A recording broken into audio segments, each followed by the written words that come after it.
नमस्कार, मैं हूं आपका अपना Varun Sarpal, the great motivation speaker. बहुत ही अरसे बाद मैं आपके लिए एक वीडियो लेकर आया हूं और ये वीडियो बेसिकली लाने का एक बहुत ही बड़ा मकसद है।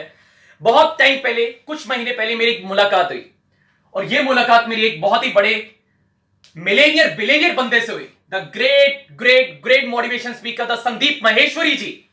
Very grounded, very down to earth, very humble person. ये लाइफ का वो बंदा है जो जीरो से ऊपर उठा, फर्श से ऊपर उठा हुआ बंदा है यार।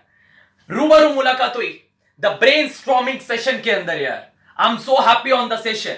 इस सेशन में 3 लोग हम चुने गए, राइट। दिल्ली एनसीआर से 3 लोग चुने गए। इन तीनों लोगों को ब्रेन स्टॉर्मिंग सेशन में बिठाया गया और हम एक टॉपिक हम लोगों ने डिसाइड किया, मैरिज से related. Why should be the orthodontic, modern and traditional parents, और हम आज के बच्चे क्यों, युवा जनरेशन इतनी चेंज है और हमारे पुराने ख्यालात के वाले पेरेंट्स आज भी उसी प्लेटफॉर्म पे ही हैं। उनके क्वेश्चन मेरे जवाब, उनके सवाल मेरा आंसर, रूबरू के साथ कनेक्शन, और वहां बैठ के जो एक हम्बलनेस फील हुई, जो एक ग्राउंडेडनेस फील हुई, बहुत ही लाभदायक, बहुत ही ऑसम। ऐसे लगा माइंड को बहुत ही ज्यादा रिलैक्सेशन महसूस हुआ हो। माय डियर फ्रेंड्स, मैं आप सभी को बताना चाहूंगा, 5 साल लग गए मुझे। 10 साल से उनका शो देखता आ रहा हूं, 5 साल लग गए। 5 साल के बाद जाके मेरा वहां नंबर आया, राइट। लेकिन जब वो नंबर आया, जैसे वो मेरे सामने आए, when he come, I am so happy.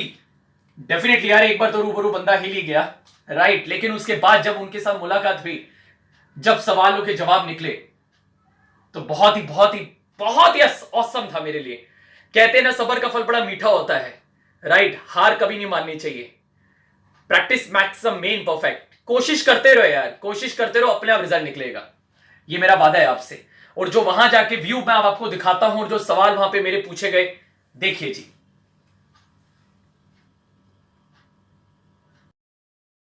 Marriage की मैरिज से पहले हमें एक टाइम मिलता है जिसमें हम एक दूसरे से मीटिंग करते हैं, एक दूसरे को समझते हैं, mental level, IQ level, compatibility.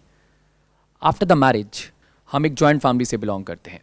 उसके बाद कुछ डिफ़िकल्टीज ऐसी आ जाती हैं जहाँ पे इफ़ आउट चलता रहता है, इवन आउट चलता रहता है। Something you can say like that सास बहू पॉइंट। इस सिनेरियो को, इस मेरे क्वेश्चन ये है कि हम फैमिली को और अपनी लाइफ को, जब हम एज अ पेरेंट बन जाते हैं, तब हम पैनिक नहीं हो सकते हैं हर मोमेंट के ऊपर। हमें भी समझना है और हम चाहते हैं हमारे पेरेंट्स भी समझे, बट हमें लगता है कि वो नहीं समझ सकते बिकॉज ये ट्रेडिशनल ऑर्थोडेंटिक सोच के हैं वो।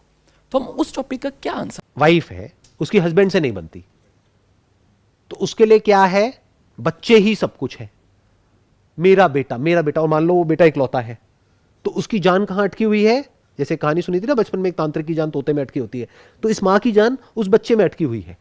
अब जैसे इस बच्चे की शादी हुई, तो ये बच्चा दूर गया अपनी मां से, तो अब उस मां की हालत खराब, क्योंकि पति से नहीं बनती है।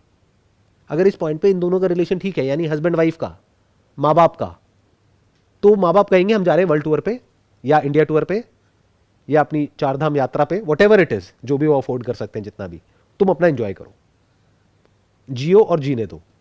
तो समझ गए ये सब कहां जाकर के जुड़ रहा है, कहां जाकर के कनेक्ट हो रहा है, कि मैरी अ पर्सन जिसके साथ में आप अपनी पूरी जिंदगी स्पेंड करना चाहते हो और कर सकते हो।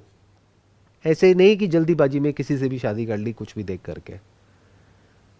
इनफैक्ट मेरे पिछले सेशन में मैंने बात करी है डाउरी के बारे में। मेरे जो बच्चे हैं वो बड़े हो जाएंगे, तो I will give them complete freedom to do whatever they want to do, to be whatever they want to be, to live wherever they want to live, और मैं उनकी लाइफ में interfere नहीं करूंगा। This is love.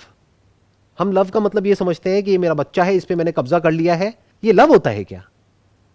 Love अगर सीखना है तो पंछियों से सीखो।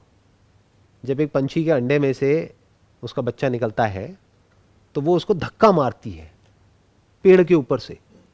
उसमें कई बार वो गिर करके मर भी जाता है, उड़ नहीं पाता है, लेकिन वो धक्का जरूरी है ताकि वो खुद उड़ सके, नहीं तो वो उड़ ही नहीं पाएगा, कभी उड़ना सीख ही नहीं पाएगा। वो एक वक्त होता है, एक मूवमेंट होता है। तो that movement is when you are 18 years, 19 years, maximum 20 years old. तब आपके पेरेंट्स को आकर के आपको बोल देना चाहिए कि अब तुम्हें क्या करना है अपनी लाइफ में, वो तुम्हारी रिस्पॉन्सिबिलिटी है। कैसी बनाना है अपनी लाइफ को, वो तुम्हारी रिस्पॉन्सिबिलिटी है। We have got nothing to do with that. लेकिन ये इस दुनिया में ना तो कुछ मुश्किल होता है ना ही आसान होता है। सारा खेल मानने का है। जो मानता है कि उसके लिए मुश्किल है तो उसके लिए मुश्किल है, और जो मान लेता है कि मेरे लिए आसान है तो उसके लिए सब आसान है।